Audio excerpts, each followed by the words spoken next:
What's going on, guys? This is Rob. If you guys enjoy my content, make sure you hit the subscribe button and make sure you hit that little bell so you never miss out on my sexy voice.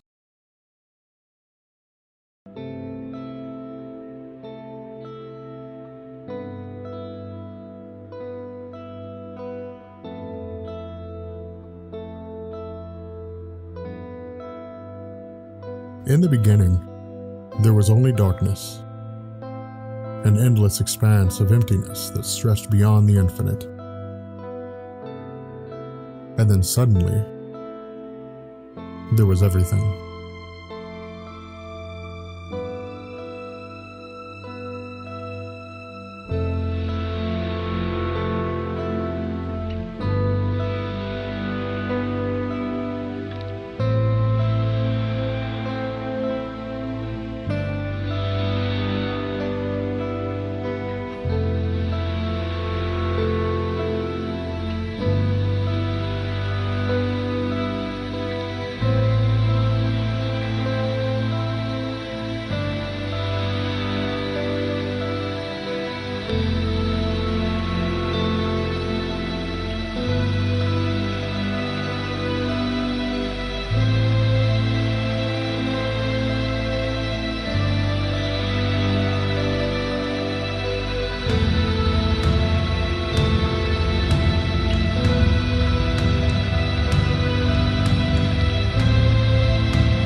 Following the incursions of all realities, the universe as we know it stands as the 8th iteration of its kind.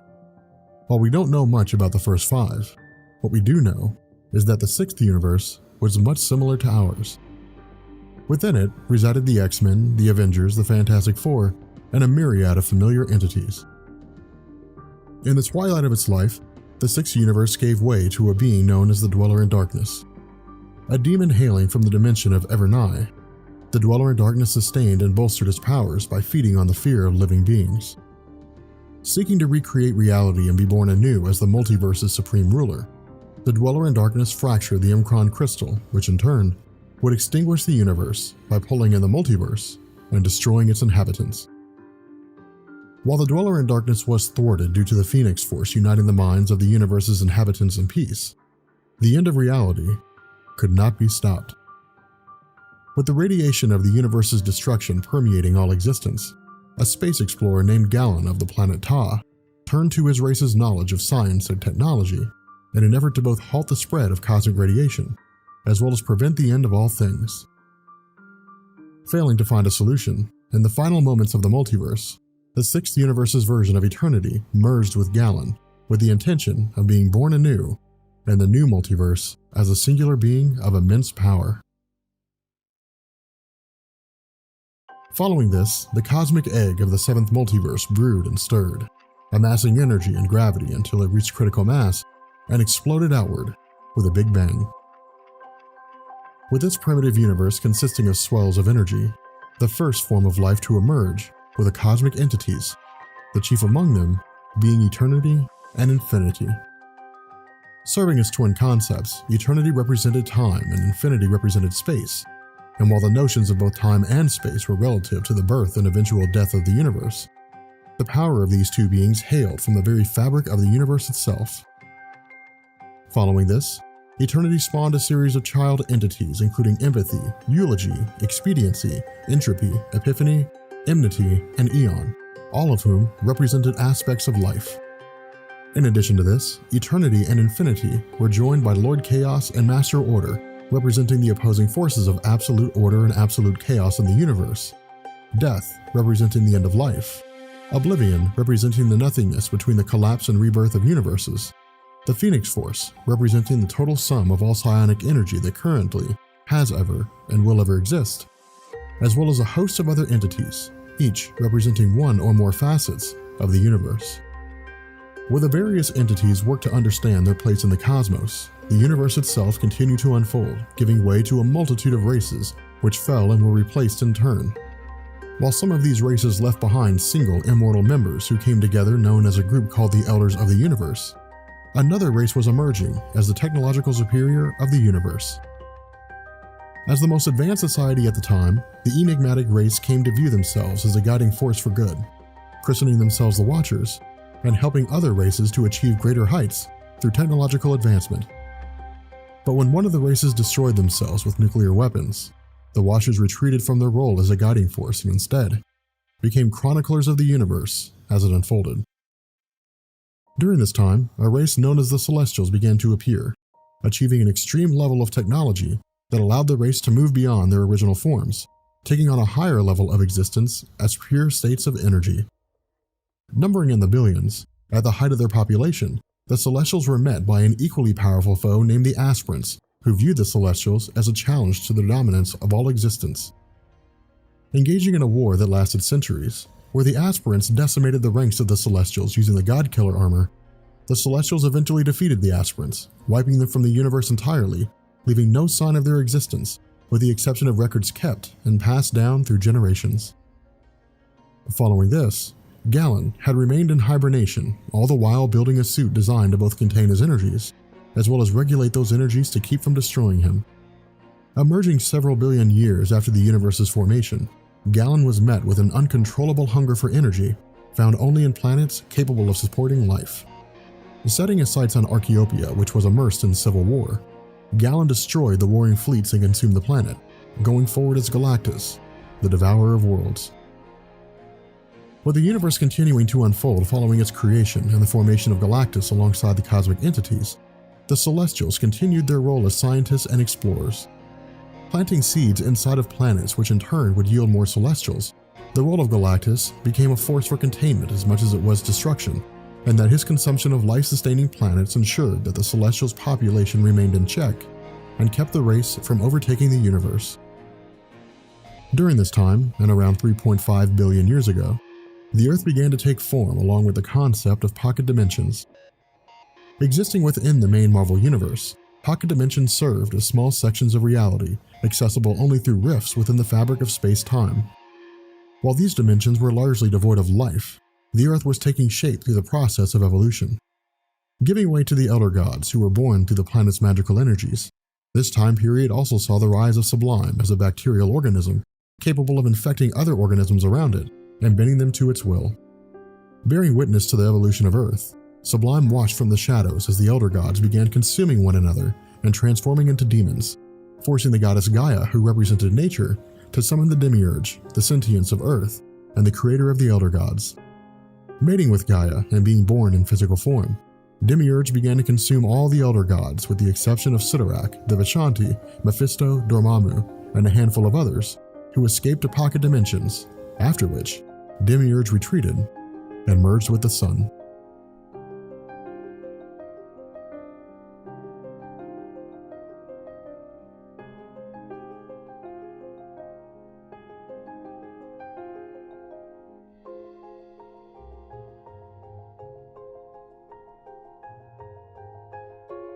I'm doing what I enjoy doing. It's like other men like to play golf, so they play golf every chance they can. So you don't say to them, how come you're playing golf today? You played last week. It was the same with me. To me, It is such fun creating characters, writing stories. It's an exciting life, and when you do something that you know the fans seem to enjoy, that gives you such satisfaction, you don't want to stop.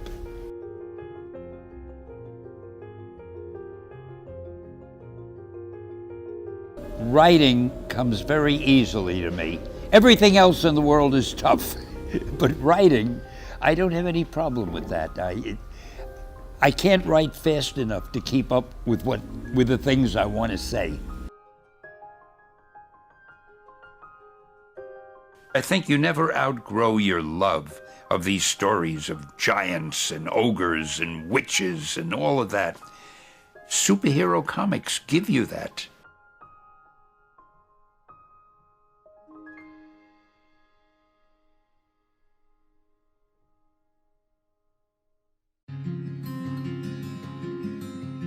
Where most of the pocket dimensions of the universe began to take shape under the control of their respective rulers, the dimension of Asgard was coming into existence.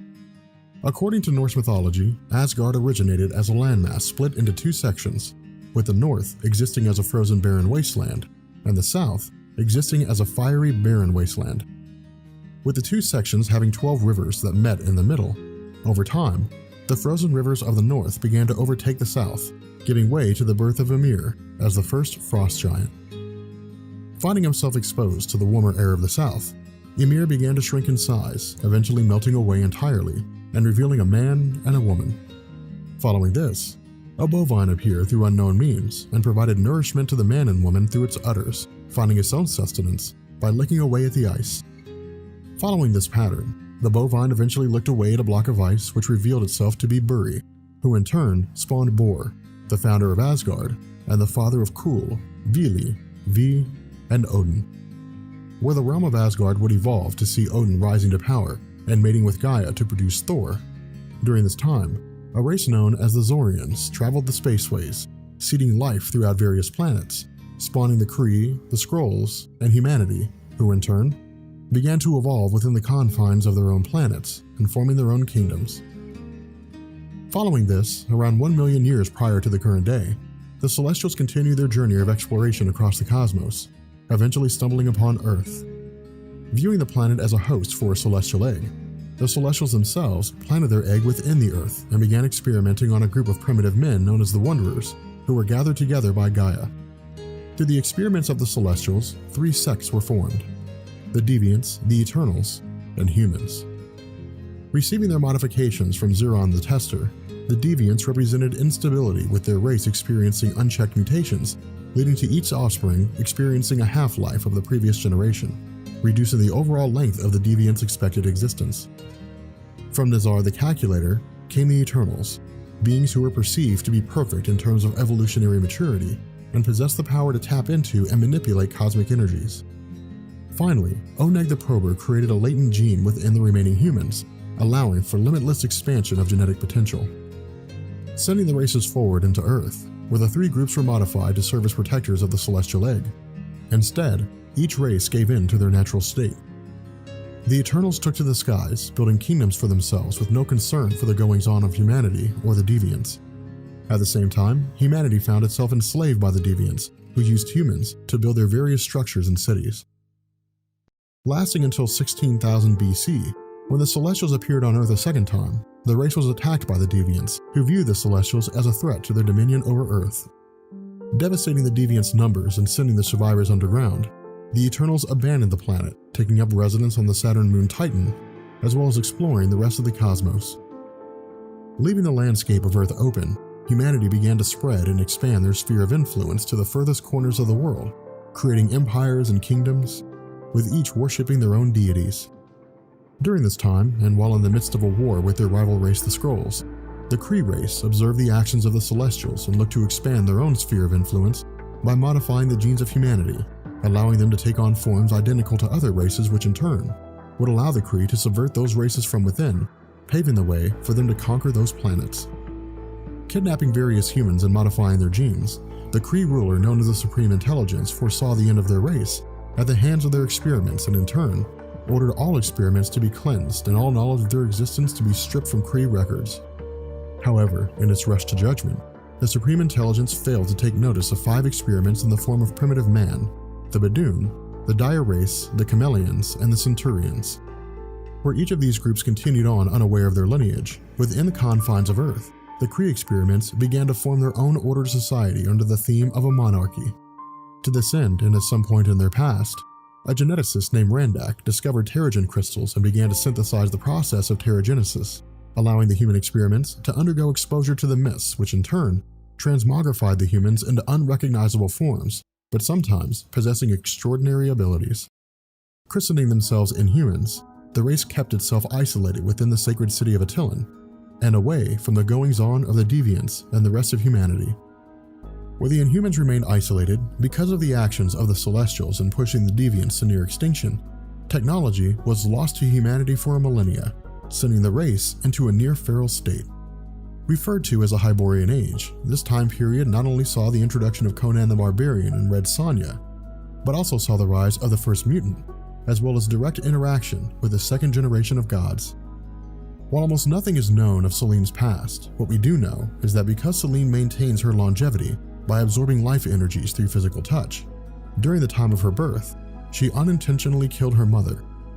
Viewing Selene as a goddess destined to rule the world, the tribal leaders of the clan ordered Selene's people to sacrifice their lives so they may live forever as part of her. Where Selene would spend the next several thousand years wandering the world, her journeys allowed her to witness the rise of the second generation of gods. Coming in the form of Norse, Greek, Roman, and other cultural mythologies, while these gods had existed for countless years, this time period saw their first interactions with society at large. Because of this, the cultures of the world gave way to worship to Odin, Zeus, Vishnu, Yahweh, and Amun-Ra, among others. While this remained the standard practice of humanity's relationship with the second generation of gods, the world was met with the arrival of its second mutant in 5000 BC.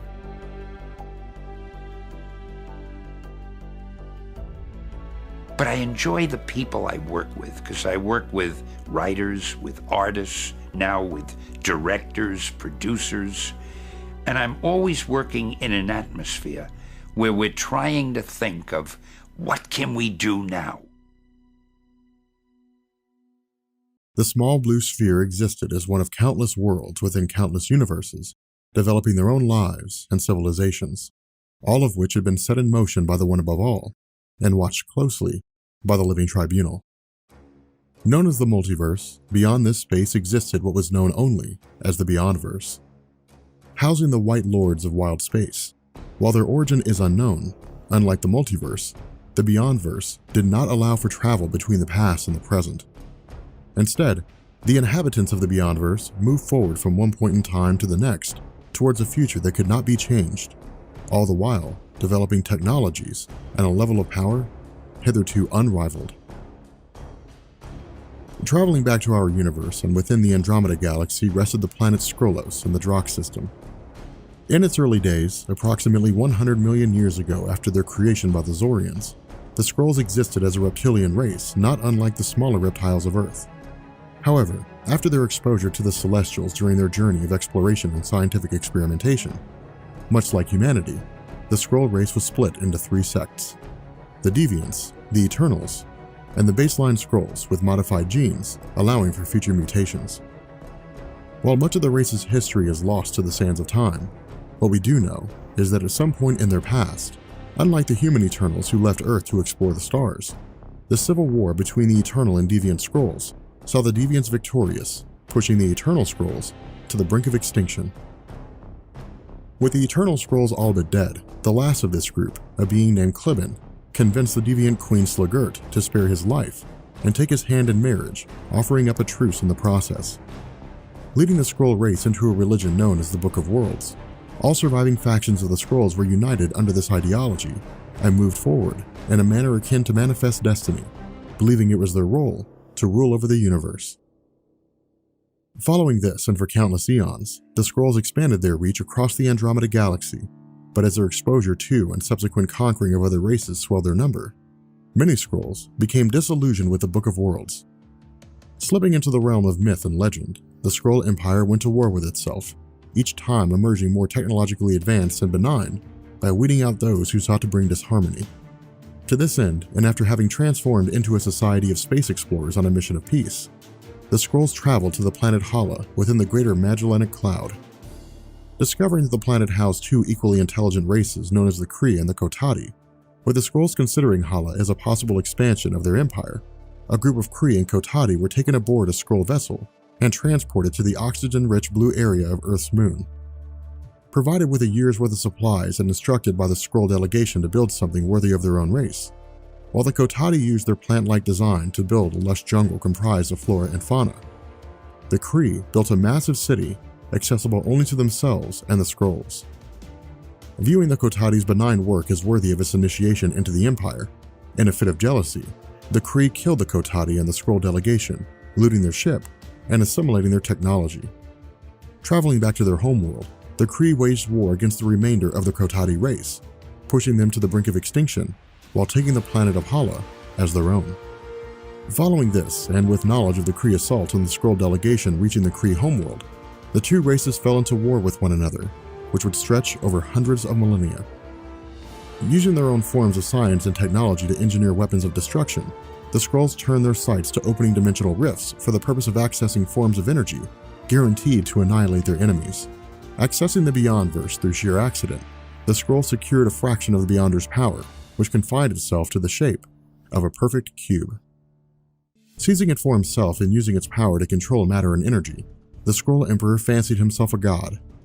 Ruling without challenge, unbeknownst to the Emperor, the cube developed sentience, copying the maniacal tendencies of the Emperor and annihilating 2/3 of the Andromeda Galaxy.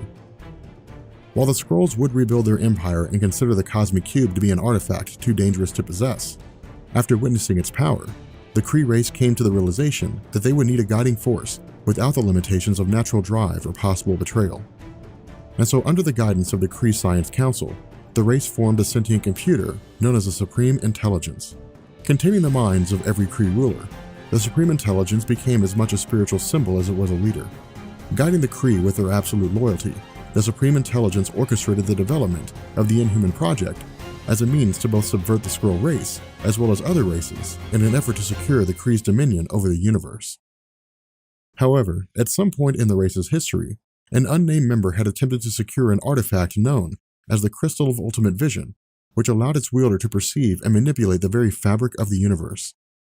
Giving in to his basic instincts, the unknown Kree failed the final test, which measured the potential wielder's spirit. As a result, the evolution of the Kree race was frozen in time, keeping them in their current form, until the end of all things. On the other side of the cosmos, the Shi'ar were developing their own empire. Originating with Shara and Kithri, according to Shi'ar legend, the two possessed untold power, but existed as opposites through good and evil, waging war against one another. Forced to marry through unknown means, Shara and Kithri were presented with the M'Kraan crystal, which had reformed through the birth of this new universe. Representing the union of Shara and Kithri, the M'Kraan crystal came to be viewed as a sacred artifact. To this end, the Shi'ar turned to the crystal as a representation of their race's destiny to marry planets together under the monarchy of the Shi'ar Empire, taking place over the course of eons and expanding across their corner of the galaxy. Unlike the Skrull Empire, which functioned with the Skrulls themselves at the center of power, the Shi'ar Empire existed as an amalgamation of races, with each one swearing absolute allegiance to the Imperial crown. Shortly after this, and in an effort to secure their safety over their rule, the Shi'ar developed the Imperial Guard. Offering all members of the Empire an opportunity to participate, each race was allowed to send one member of their kind who stood as the race's strongest individual. As a result, the Imperial Guard was only comprised of a small number of members, but each one possessed a unique power, ranging from telepathy to telekinesis to energy manipulation. While the Shi'ar Empire continued to grow and expand within its own corner of the universe, the Eternals, who had abandoned Earth, had already taken up residence on Saturn's moon Titan. Winding the clock back, prior to the Eternals abandoning Earth, the group found itself led by two beings, Kronos, who sought peace, and Uranos, who sought war. With the inevitable civil war coming to fruition, Uranos and his ilk were exiled from Earth, eventually taking up residence on Titan. However, because the Eternals were, at their core, humans, one of the Elder Gods, known as the Dragon of the Moon, reached out from its dimension and looked to enhance its power by corrupting the wills of men. Inciting Uranos and his followers into a civil war, The entirety of the colony was nearly destroyed save for Suisan, an eternal woman who remained alone on the desolate moon. Following this, and after the remainder of Earth's Eternals took to the stars, Suisan was greeted by those who stayed behind and took up residence on Titan as a means to continue monitoring Earth. Finding herself married to a Lars around 20,000 years prior to the current day, a Lars and Suisan gave birth to two sons named Eros and Thanos. Developing a highly advanced computer system named Isaac and repopulating Titan, while Lars and Suisan found themselves elevated to the position of rulers over the moon. Unbeknownst to the rest of the universe, a small corner of reality took a different direction. Within the Cygnus constellation and residing as the fourth planet from its sun, Zenla stood as a beacon of scientific and technological superiority. While its origin is shrouded in mystery, we can largely assume that in the early days of its development, Zenla experienced its own struggles as the planet's inhabitants came to understand their place in the universe. Along the way, the Zenlavian belief in deities began to fade following the rise of Thrawn, the saint of science. Teaching the people of Zenla to concern themselves with only what could be witnessed and analyzed by their eyes, the actions of Thrawn ushered a scientific age of enlightenment at the cost of creating a rift between himself as well as his fellow gods and the Zenlavians, owing to the idea that belief in mythical beings defied the nature of science itself. Using their knowledge of science in a defensive capacity, Zenla saw the issues of hunger, disease, and poverty swept away to be replaced by a paradise where each member lived without want. However, this enlightenment came with a high price. As a race that had previously experienced hatred and war, the citizens of Zenla were not unlike humans in that they thrived on free will and imagination. While the early days of their scientific discovery allowed for exploration of the stars, after charting all things and learning all there was to learn, the act of retreating into themselves left a void in their nature. With some turning to drugs and others turning to suicide or escape into a mental dreamscape, while their society did not crumble, it slowly reduced itself in number, all the while becoming removed from the goings-on of the universe around them, remaining secluded from all existence.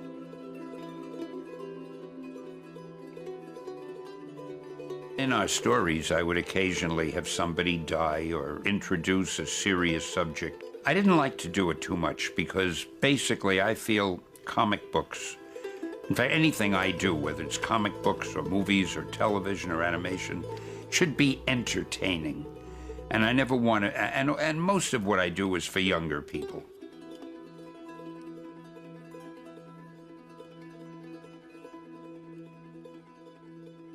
I consider people in their 20s younger. In fact, right now, I consider people in their 70s younger.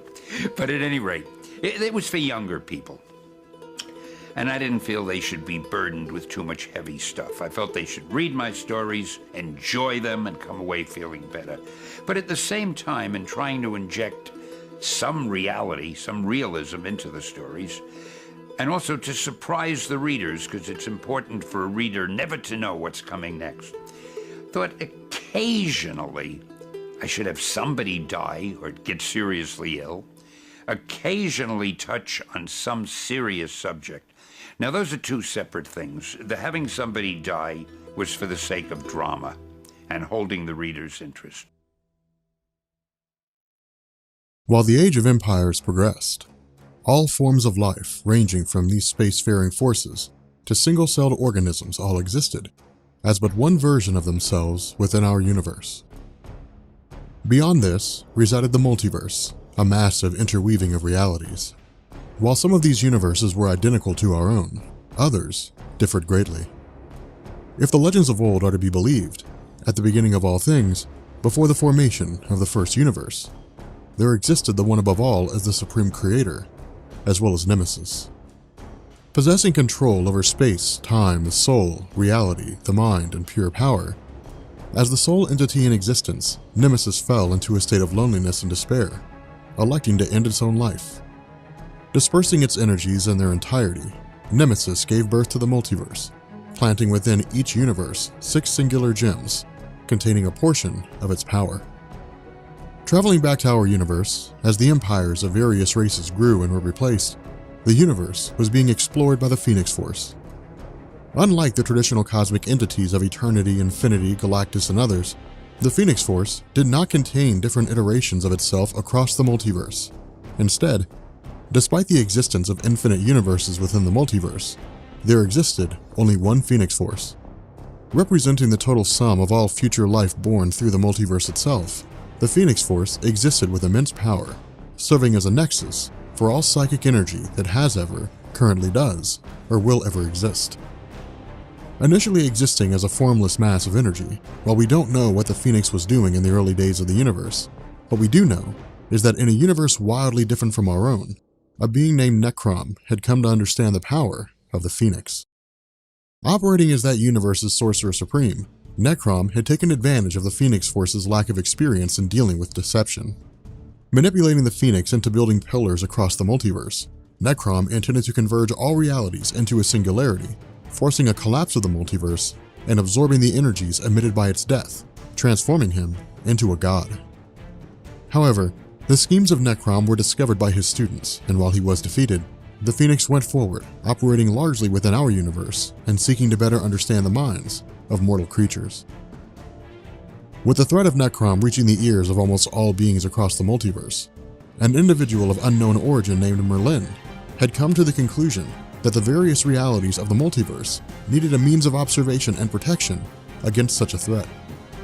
Confining himself to a pocket dimension outside of all space and time known as Otherworld, Merlin set about creating the Omniversal Development Court, a governing body designed to observe the development of each universe within the multiverse and ensure their safety. Traveling back to our universe, while the planet Zen-La remained in isolation from the various empires and forms of life, their position in the cosmos was about to radically change. On the far side of reality, Galactus continued his role as the Devourer of Worlds and found that his hunger was growing. Traversing the cosmos and coming upon Zen-La, as one of the many worlds rich in life-supporting energy, Galactus intended to consume Zen-La. However, at the behest of one of its citizenry, Zen-La's execution was stayed.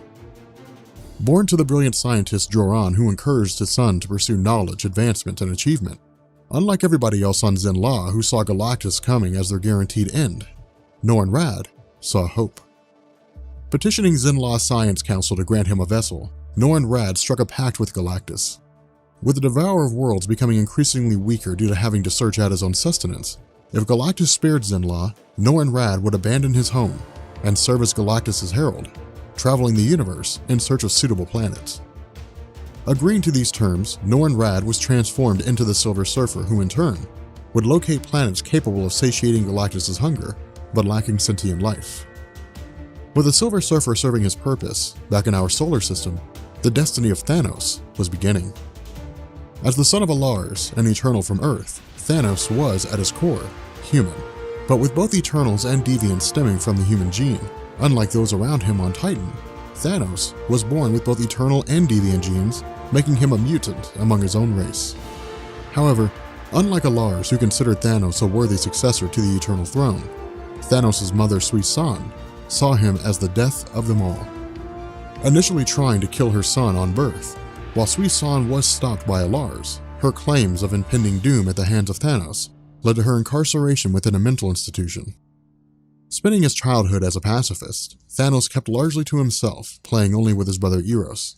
However, after encountering a fellow student, her manipulations began to see the views of Thanos shifting from non-aggression to obsession with nihilism and death.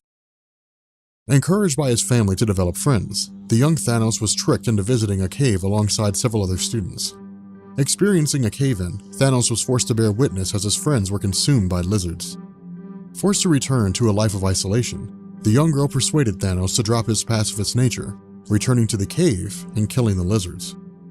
Following this, and at the behest of the young girl, Thanos began kidnapping various creatures from around his city, initiating a series of grisly experiments that killed them, but enabled Thanos to better understand the natural physiology of organisms in his search to understand why he was physically different from everyone else.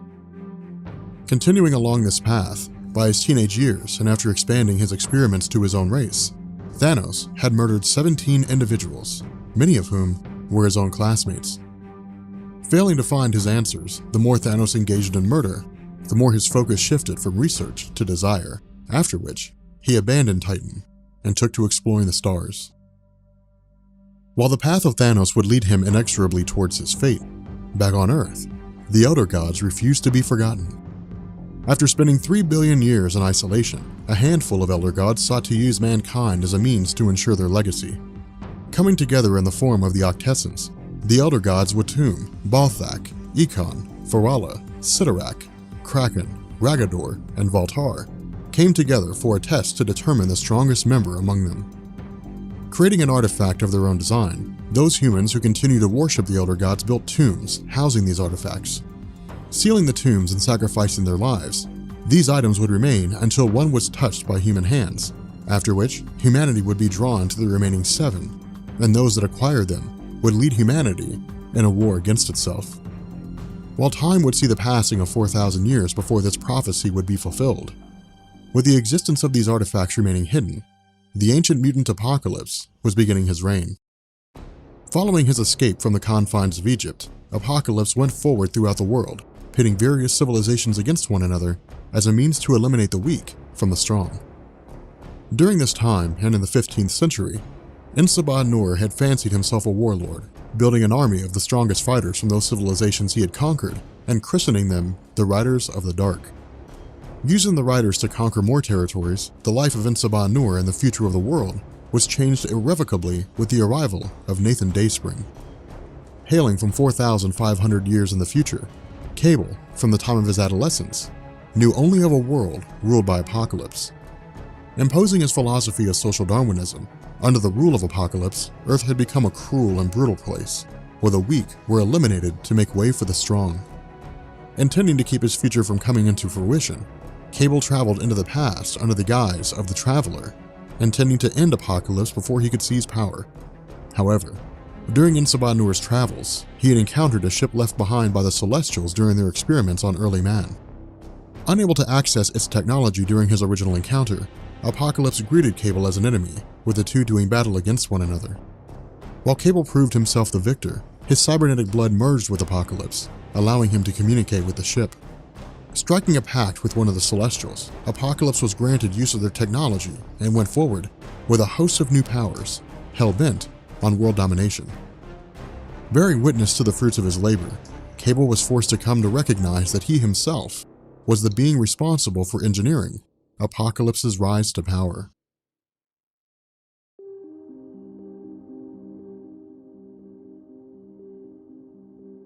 The most important thing that I always tried to do was concentrate on the characters. Even before I would dream up the story, I would try to think, who are the characters? What are their personalities? What type of people are they?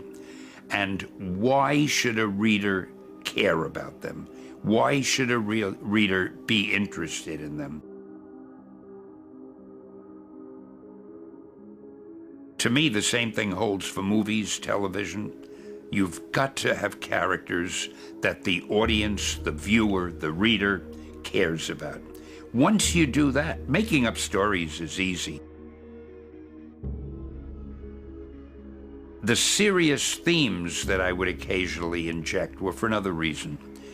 I began to realize, judging by the fan mail that we received, I began to realize that our books had quite an influence on the readers.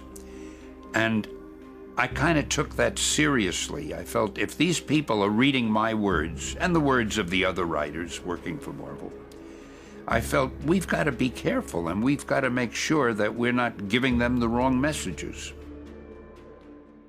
While Apocalypse's pact with the Celestials allowed him to go forward from Egypt as the most powerful earthbound being at the time and forcing civilizations around the world to worship him as a god, on the other side of the Nile River in Northeast Africa, gods of a different sort were becoming involved in the affairs of humanity. Winding the clock back to 3 billion years ago following the banishment of the Elder Gods, Gaia, who embodied the Earth's spirit, spawned children of her own who took 3 forms: the Titans, the Cyclops, and the Hectonaires. Favored by their father Uranus, the Titans embodied his lust for battle and his formidable strength. Testing one another through physical combat, the Titans ruled from on high as their brothers the Cyclops and Hectonaires were banished to the other dimensional realm of Tartarus.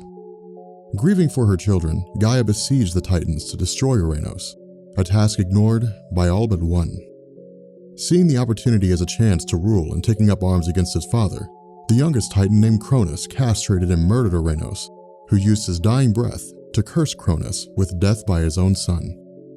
Refusing to honor the request of his mother to free his brothers and seizing Mount Olympus as his own, Cronus took a bride in the form of Rhea, who in turn gave birth to Zeus. Turning against her son, Gaia smuggled Zeus from Olympus, raising him to become a fierce warrior. Growing into adulthood, Zeus freed the Cyclops and Hectonaires, leading a march against Cronus and his Titans. Defeating his father, all the Titans' soldiers were banished to the realm of Tartarus, where they were watched over by Hades, allowing Zeus to emerge as the king of gods. Turning his sights to the Titan general Atlas, Zeus dispersed eagles across the earth. Surveying his domain and locating the center of the world, Atlas was imprisoned on the island of Atlantis, doomed to spend eternity holding the heavens on his shoulders. Becoming a home for the Deviants following the first experiments of the Celestials, the kingdom of Atlantis served as a trading hub of the Deviants themselves and free men, allowing sailors and merchants to barter trinkets and items from around the world. Spanning the globe and reaching as far south as Antarctica, the Atlantean civilization discovered the Savage Land as a place of beauty, housing flora and fauna. Exporting animals from around the globe, despite their advanced technology and attempts at explaining how such a lush jungle could exist in the Antarctic, the truth of the Savage Land eluded the Atlanteans. However, during the Deviants' battle with the Celestials, the highly advanced Atlantean civilization immersed itself in spheres of unknown composition under the belief that the conflict would lay waste to the world. Bearing witness as the Deviant and Celestial war shook the skies and threatened to crack the earth in two, the island of Atlantis fell beneath the surface, where it would remain hidden from those on land. As the ages passed and time allowed for mankind to flourish on the surface, primitive tendencies gave way to a reconstruction of organized society. Constructing empires that grew through conquest and were conquered in turn, the kingdom of Atlantis evolved as well. With all technology lost save for their protective spheres and miscellaneous instruments, using their knowledge of alchemy, Atlantean priests began to modify the genetic structure of their people, allowing for the ability to breathe underwater. Remaining isolated from the goings-on on the surface, this time period of Atlantean history saw the rise of two of history's most important beings, Mirrodin and Morgan Le Fay. Departing the kingdom of Atlantis and taking up residence in Great Britain, where Morgan Le Fay opposed the idea of Britain transforming into a religious empire, Mirrodin supported the cause. Forming a pact with Mordred, the illegitimate son of King Arthur, Morgan Le Fay sought to subvert Arthur's rule over Britain, capturing the kingdom of Camelot and eventually the world. Invoking his knowledge of alchemy, Mirrodin rechristened himself Merlin, and using his magic to empower the ebony sword, selected Sir Percy of Scandia to protect the kingdom of Camelot. Operating as an agent of both Merlin and King Arthur, Sir Percy of Scandia defended Camelot on several occasions, saving the life of King Arthur and securing his legacy as one of Camelot's greatest warriors. However, unbeknownst to King Arthur, Merlin, or Sir Percy himself, the ebony blade had a will of its own. Forged through combat and solidified through bloodshed, the ebony blade developed a curse, dooming all who wielded the sword to a hunger for battle. Meeting his death during the fall of Camelot, the spirit of Sir Percy endured, appearing to all descendants of his bloodline who were found worthy of wielding the sword. Moving away from Britain, within the territories of both Africa and Egypt, a handful of second-generation gods had formed their own followings. Originating in Egypt proper, unlike her counterparts who maintained their ties to the Egyptian culture, the panther god Bast elected to forge ties to both Egypt and Africa. Worshipped within the Egyptian city of Bubastis as the goddess of pleasure, the adoption of Bast as an African goddess did not occur until 10,000 years ago. Hailing from the far side of the universe, whether through fate or divine means, a meteorite smashed into the atmosphere, scattering debris across the planet. While some landed in Antarctica itself and various other territories around the globe, the largest fragment made landfall in Wakanda. Discovered by Bashinga, who led a small band of nomads, the Vibranium Meteorite was believed to be a gift from Africa's gods. Forging weapons that utilize Vibranium's natural ability to absorb sound and energy, where one half of Bashinga's tribe went forward as the dominant group in Africa, the other half were mutated through the radiation permeated by the Vibranium ore, becoming demons of darkness and rage. Praying to the African goddess Bast to aid his people, Bashinga was bestowed with the powers of the Panther God, defeating the dark demons. Serving as protector of Wakanda's Vibranium stores, Bashinga kept his lands hidden from the world, all the while continuing to utilize the powers of the Black Panther and becoming the first in a line of descendants who would share this role. While the small settlement of Wakanda began its journey to become a kingdom, the various members of the second generation of gods were becoming more involved in the lives of mortal men. Forming a council of godheads known as the Sky Fathers, within the territories of Greece, India, Scandinavia, and North America, these Sky Fathers represented the various religions of the world, ranging from Christianity and Catholicism to Hinduism and Taoism. Routinely interacting with humanity, albeit by indirect means, not all who were aware of this influence approved. Returning to Earth for a third time with the intention of judging humanity's evolution as worthy of continued existence, the Celestials were displeased with the Sky Fathers' influence on human civilization. Bringing with them the power to destroy the Sky Fathers with but a thought, the Council of Godheads were instructed to refrain from involving themselves in the affairs of mortal men, lest they find their empires destroyed and their lives forfeit. As a result, the Sky Fathers grudgingly honored this request, with their legacies fading from humanity's mind, to be replaced by myths and legend. By the 12th century, humanity sat nestled in the Middle Ages, where this era would see the rise of Genghis Khan, who would go on to form the largest empire in recorded history at the time, as well as the tail end of the religious crusades. One of the most powerful mutants to have ever existed was running headlong into his destiny. Born to a wealthy French family, Benito du Paris had wanted for virtually nothing. Fighting in the Crusades as an adult, during his travels, the Pole of Destiny had revealed whispers of an eternal pharaoh in Egypt, capable of granting untold power. Driven by ambition, Bennett traveled to Egypt, after which he was met with a disembodied voice, asking if Bennett was willing to sacrifice who he was to become something better. His powers were awakened, granting him a level of telepathy and telekinesis hitherto unchallenged. Forced to do battle as a test of his abilities, Benito du Paris emerged victorious, going forward as Exodus. However, unbeknownst to Exodus, his powers had been awakened by Apocalypse. Forced to do battle against his allies, Exodus turned on Apocalypse, proclaiming him a false god. Engaging in a battle against the tyrant alongside his allies, Exodus was swiftly overpowered, after which he was sealed away within a mountainside. While Exodus slumbered within his crypt, 300 years passed and saw the world changing. Europe was experiencing a renaissance of art and science, the Roman Empire was collapsing, and Joan of Arc was turning the tide of the 100 Years' War between England and France. During this time, and within the mystic city of Kamar Taj in the region of Tibet on the western side of the Himalayas, the world was met with the birth of Yao. Spending his youth as a peaceful farmer, Yao was greeted by a fellow villager named Kalu. Exposing Yao to knowledge of magic and sorcery, the two journeyed together through the realm of mystic arts, learning to control the wills of men and harnessing the power of immortality. However, as Kalu expanded his knowledge of sorcery, so too did he expand his lust for power.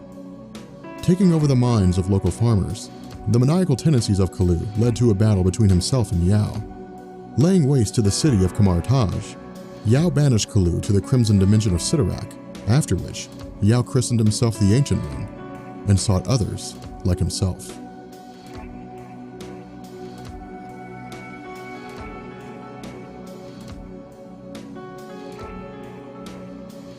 It really has to do with talent. I think the people at Marvel who are making these movies are the most talented movie makers on the face of the planet.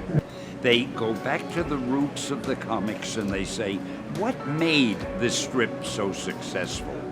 And once they decide what that element or those elements may be, they keep to those elements. They're starting out with very colorful characters, but if they put them in the real world and they give them real problems, then everybody wants to see it. I know the characters and I can't wait to see the movies.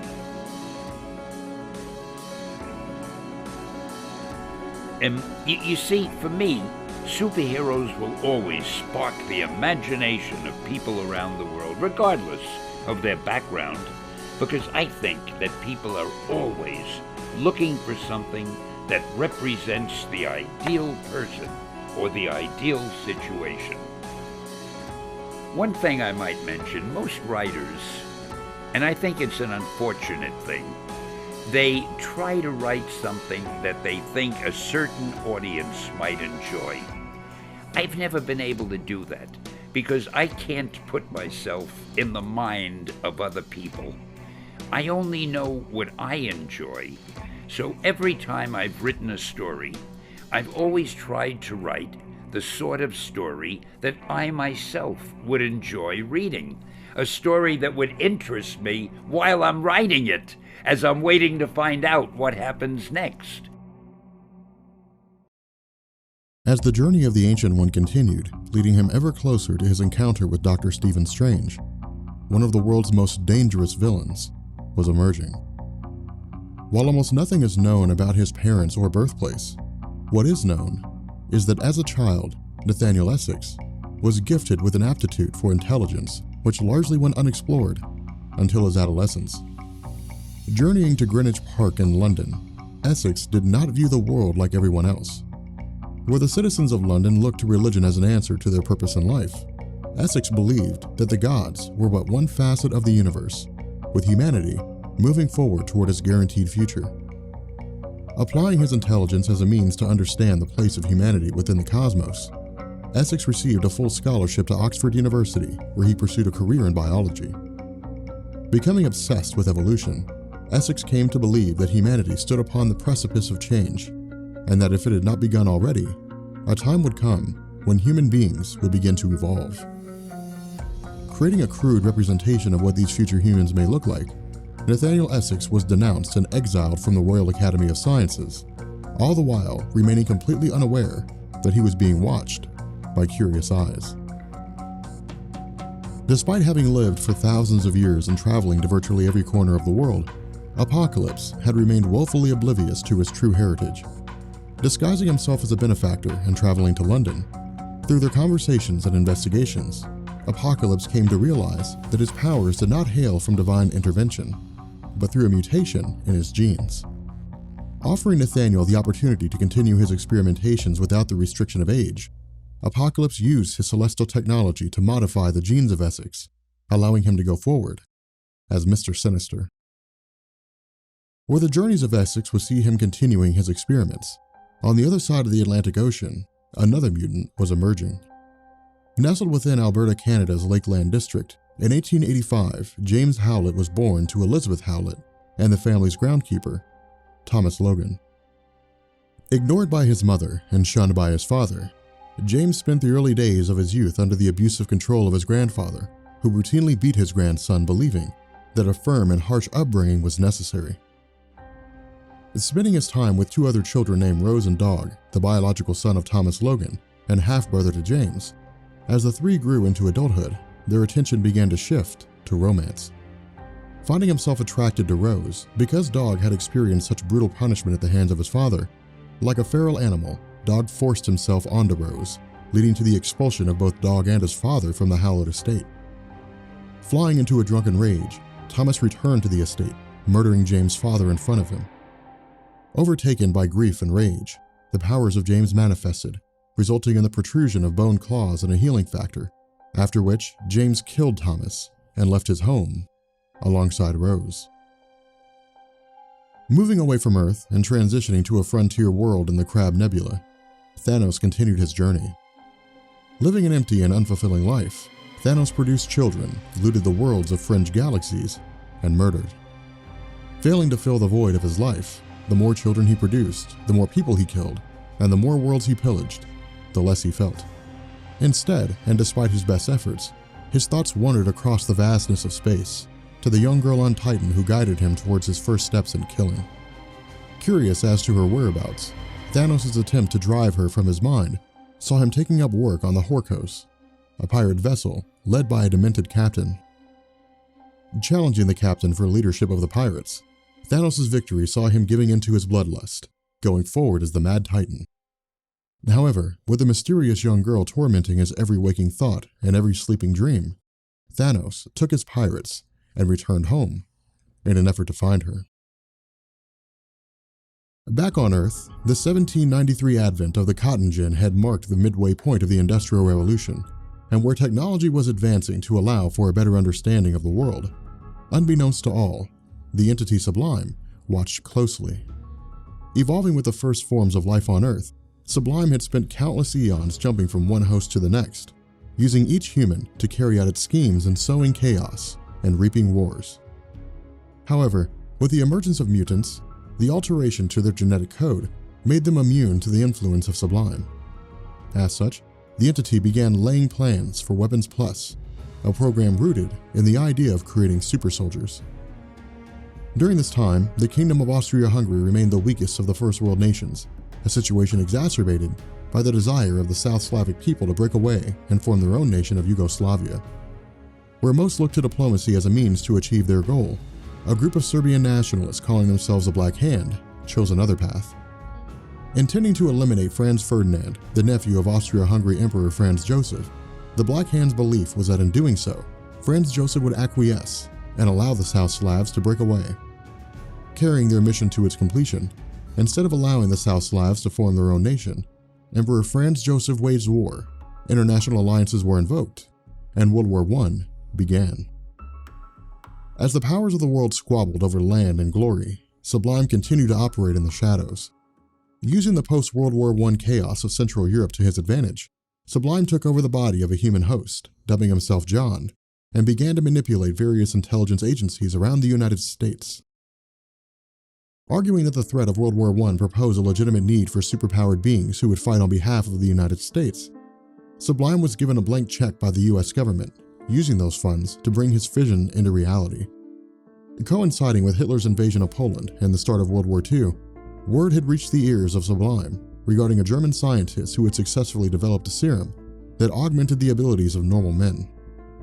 Working alongside the United States military, John Sublime orchestrated the kidnapping of Dr. Abraham Erskine by Nick Fury and his Howling Commandos, after which Erskine was sent to task in locating the best suitable candidate for the use of his formula. Spending several years sorting through various soldiers, Abraham Erskine finally settled on a young, emaciated man whose lack of size hindered his attempts to enter the US Army. Electing to meet the boy in person, Dr. Erskine was impressed by the man's courage and bravery, leading to the development of the Weapon Plus project's first successful test subject in the form of Captain America. Origins of superpowers are always very interesting. If you get the right origin, like for example, Spider-Man being bitten by a radioactive spider, at least then the viewer has something to hold on to and to say, well, it might have happened, now I'll enjoy it.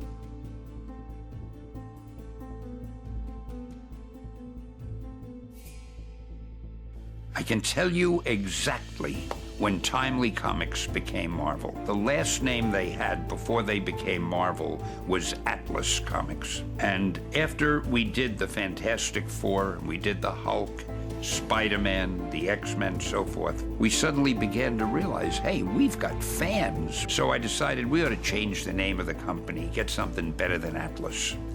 And the very first book that Martin Goodman had ever published was called Marvel Comics.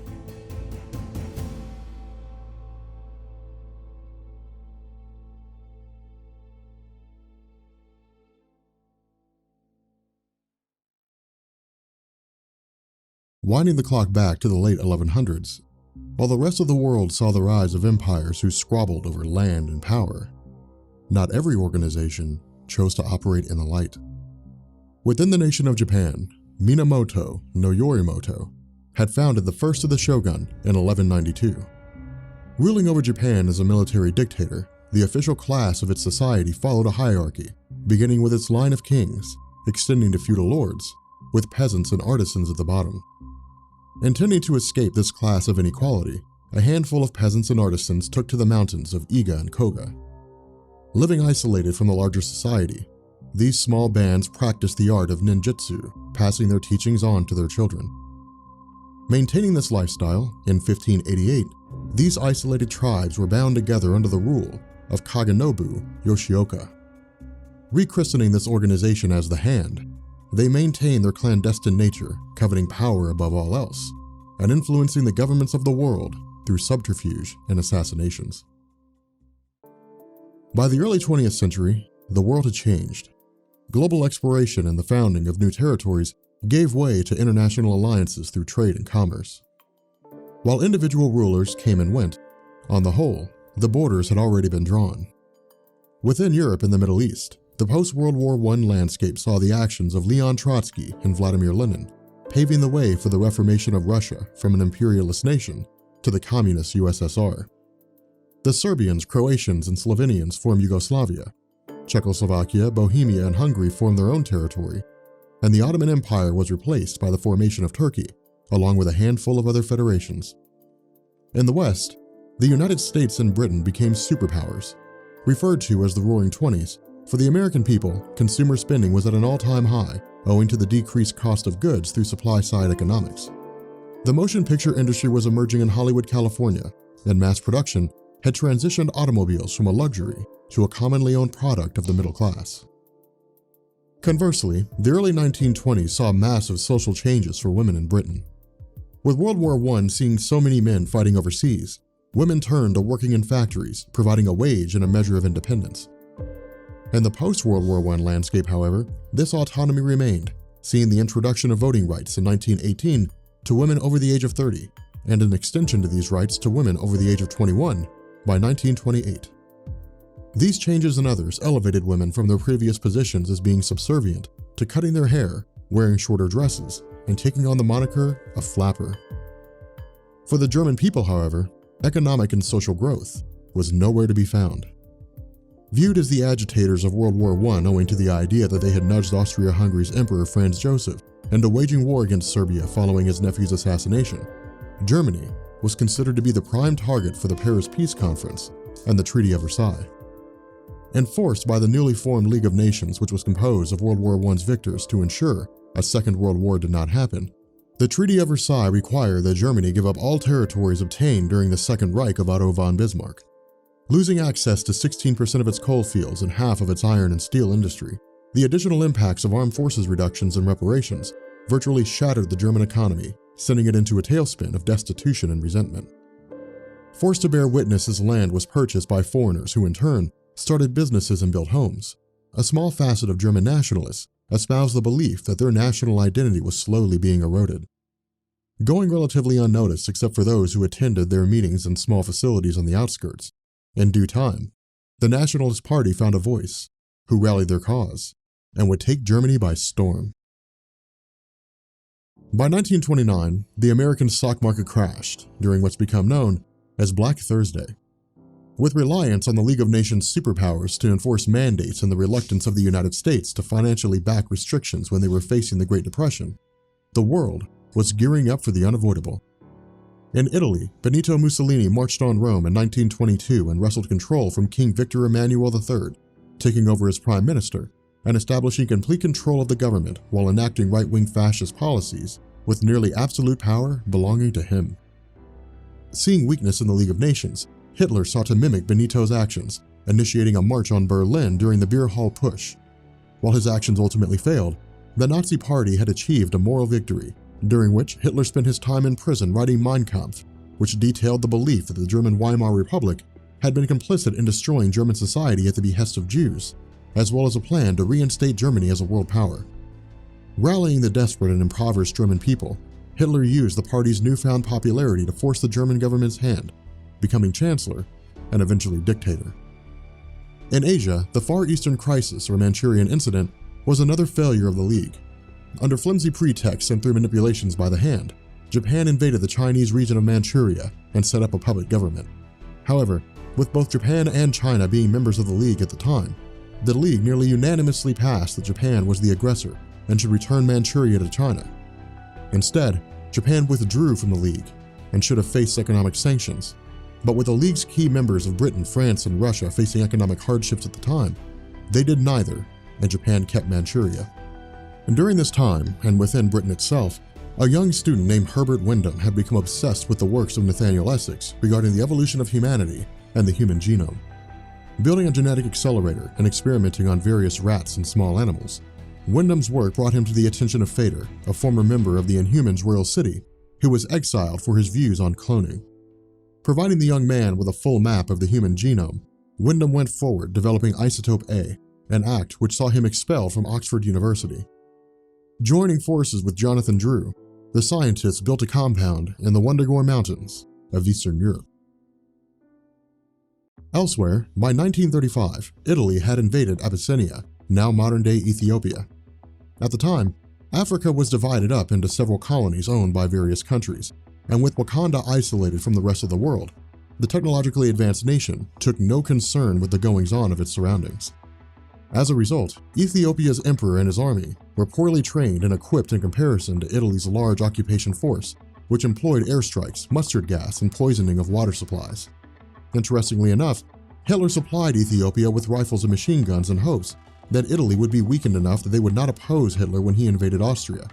But after recognizing the true victory would be achieved through deception instead of brute force, Germany initiated the formation of the Axis powers, alongside Japan and Italy.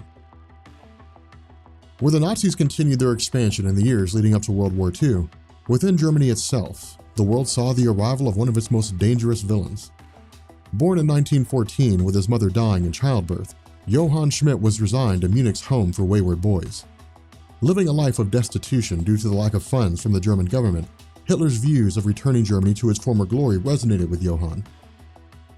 Escaping the orphanage, for the next several years, Johann traveled through Germany, continuing to fall down the rabbit hole of the Nazis' continued rise, befriending and betraying various men and women. Eventually, Johann reconnected with Dieter Lehmann, another boy from the orphanage who was inspired by Johann to run away. While the paths of the two boys would lead them down separate roads, with Dieter allying with the communist Russians and Schmidt aspiring to become part of the German SS, despite his best efforts, Schmidt remained a member of the Brown Shirts, constantly finding himself the subject of abuse and discrimination from the superior SS. Viewing this treatment as an extension of Hitler's cruelty, Schmidt and Dieter formed a plan to kill the Führer. As a browncoat, despite being considered one of the lowest members of the Nazi Party, Schmidt's position still granted him some measure of information regarding the inner workings of the Nazi Party itself. Learning that Hitler intended to execute all leaders of the Browncoats during the Night of the Long Knives, Schmidt and Dieter traveled to the Hotel Heisenblauer, owing to the idea of Hitler intending to kill Ernst Röhm personally. Disguising themselves as bellhops and arriving moments after the Gestapo, in the moment of truth, Schmidt turned against Dieter, shooting him in the head. Gaining an audience with Hitler directly, who was impressed by Johann's actions and dedication to the Nazi cause, Schmidt was taken in by Hitler and raised as his right-hand man. Back in the United States, while Nazi Germany invaded Poland and initiated World War II, the US government looked to counter the Nazi regime using technology of their own.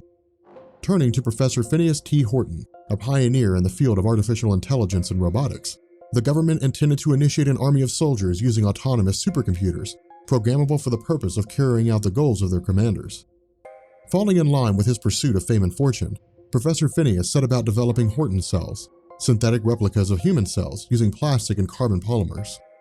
Encountering a series of struggles, after due diligence and sleepless nights, in November of 1939, Professor Phineas T. Horton unveiled his creation to the world, dubbed the Human Torch.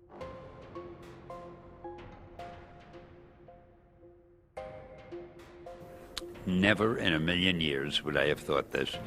When I started, nobody had any respect for Marvel. I didn't mean for Marvel, for comic books. Right. In fact, that's why I changed my name. My name used to be Stanley Martin Lieber, a real normal name.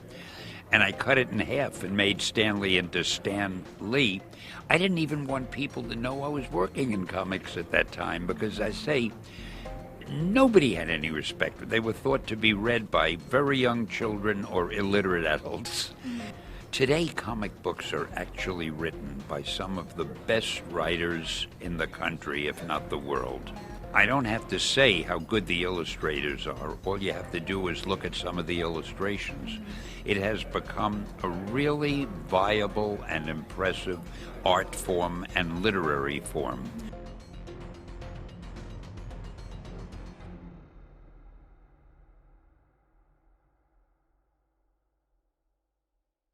While Jim Hammond went forward as the Human Torch, coming to grips with society's view of him, in the Atlantic Ocean, another superpowered being was emerging. A human Atlantean hybrid, in the years leading up to World War II, the United Kingdom's Prime Minister Winston Churchill had sought to capture vibranium as a material used for weapons against the Axis powers. Instructing English explorer Ernest Shackleton to search the Atlantic, During their explorations, the ship was lost and Ernest was presumed dead. Intending to capitalize on the UK's venture in pursuit of advancing their own weapons program, in the twilight of his life, US President Woodrow Wilson had instructed Leonard Mackenzie to continue the search. Taking to the Atlantic and conducting a series of explosions on the ice, Mackenzie's actions caught the attention of Atlantean King Thakor, who instructed his daughter Finn to investigate. Stowing aboard Mackenzie's ship and being taken prisoner, as time progressed, Mackenzie and Finn fell in love. However, on the day of their marriage, the ship of Mackenzie was attacked by Atlanteans under the orders of retrieving Princess Finn, and when Leonard was believed dead, Finn returned to her kingdom, pregnant with Leonard's child. Christening her son Namor, his early years were spent learning about his mixed heritage, leading to a curiosity about the surface world. However, when the Nazis learned of Vibranium's existence and pursued the rare metal for their own uses, their explorations and near discovery of Atlantis led Namor to take up arms against Hitler and his forces.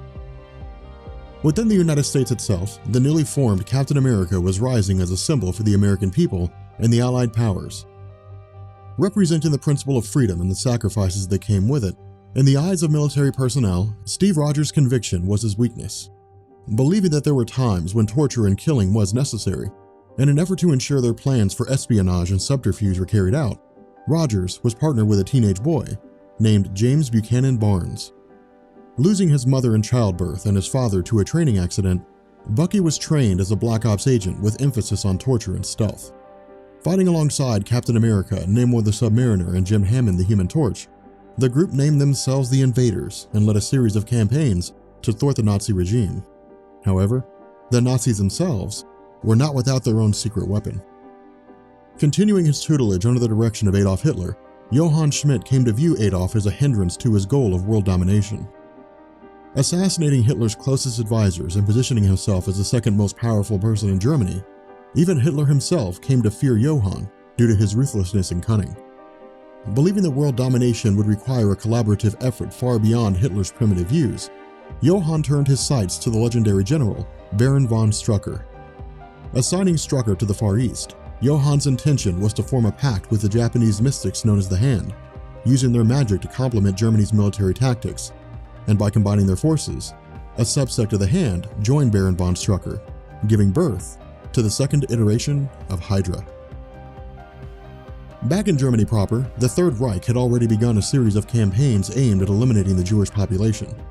Where this included the now infamous Final Solution, the desire of Nazis to remove undesirables had unexpected consequences, most notably, the emergence of one of Earth's most powerful mutants.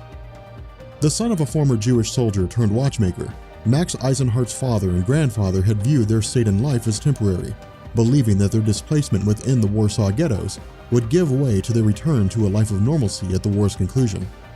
However, whether this view was held through a refusal to acknowledge the truth or a genuine belief varies. But this perception was ultimately shattered when the Nazis began transporting the inhabitants of the Warsaw Ghetto to the Treblinka extermination camp. Escaping from their captors with the intention of taking refuge in a safe house for German Jews, Max was forced to bear witness as his family was systematically murdered by Nazi soldiers and thrown into a mass grave. Taken to the Auschwitz concentration camp, Max was assigned to the Sonderkommandos, tasked with cleaning out the cremation ovens and gas chambers while destroying the bodies of those exterminated by the Nazis. Coming to grips with the brutality of humans, Max's experience shaped him on a fundamental level, but the truth was far more terrifying than fiction. With his genetic manipulations by Apocalypse, Mr. Sinister used his longevity to experiment on humans in an effort to understand the human genome. Viewing concentration camps as the perfect setting to conduct these experiments without question, the fledgling mutant community within Auschwitz saw their bodies mutilated through gruesome experiments. Remaining woefully unaware of the doctor's true identity and using his experience as a small-time smuggler of goods within the Warsaw Ghetto, Max eased his harsh existence within Auschwitz by bribing the guards with goods unavailable through conventional means.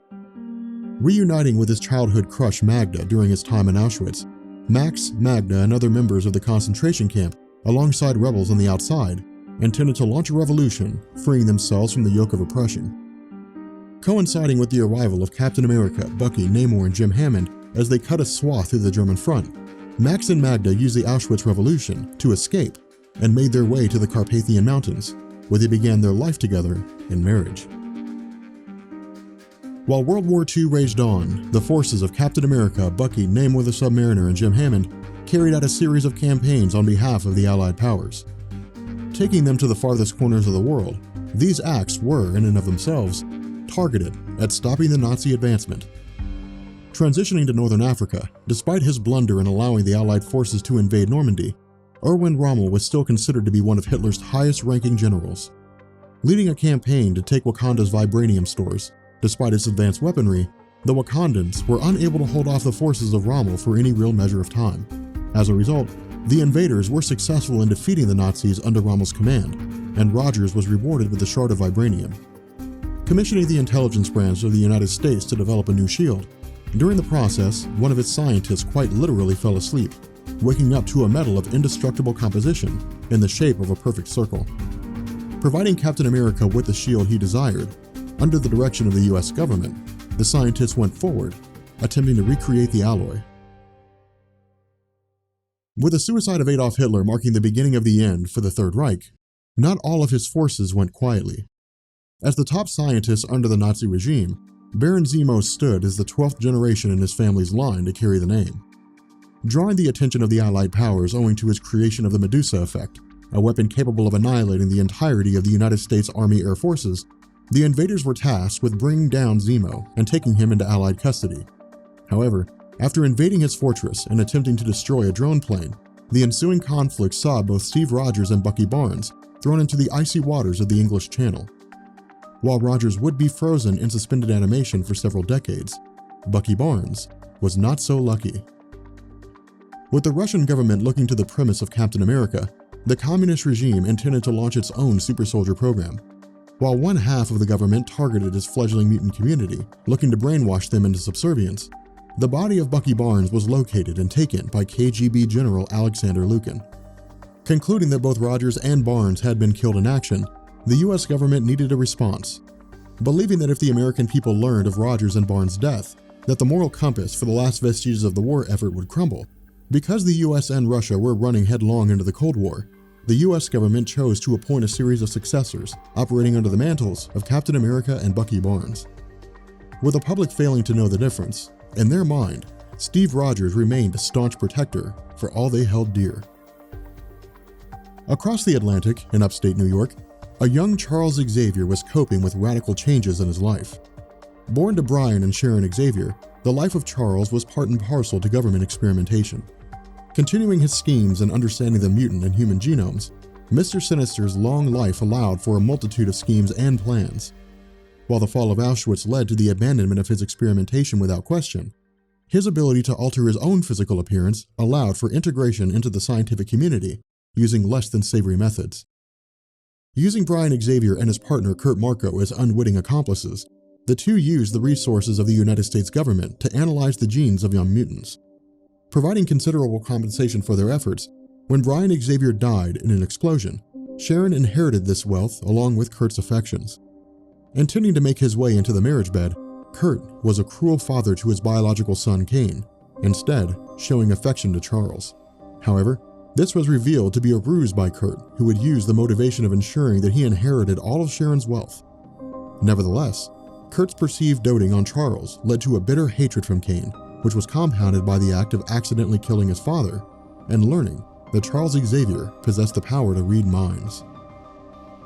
While this would mark a drastic change in the life of Charles Xavier, as both he and Kane went forward bitter enemies, unbeknownst to either of these men, the Earth, and the rest of the universe's inhabitants, existence as they knew it was only one part of a larger experiment. It began in the realm beyond the multiverse. Home to the Ivory Kings, these white lords from wild space were nothing if not curious. Operating with unknown origins and unmatched power, at some point in the past, the Beyonders took notice of the multiverse and the denizens housed within. Restricted to a dimension devoid of time, but part and parcel to the space itself, the Beyonders found a non-linear existence to be something of intrigue. What was time? What was death?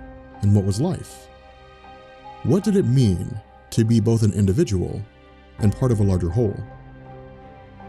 Intending to find answers to their questions by launching a grand experiment, The Beyonders set in motion a series of events which could not be undone.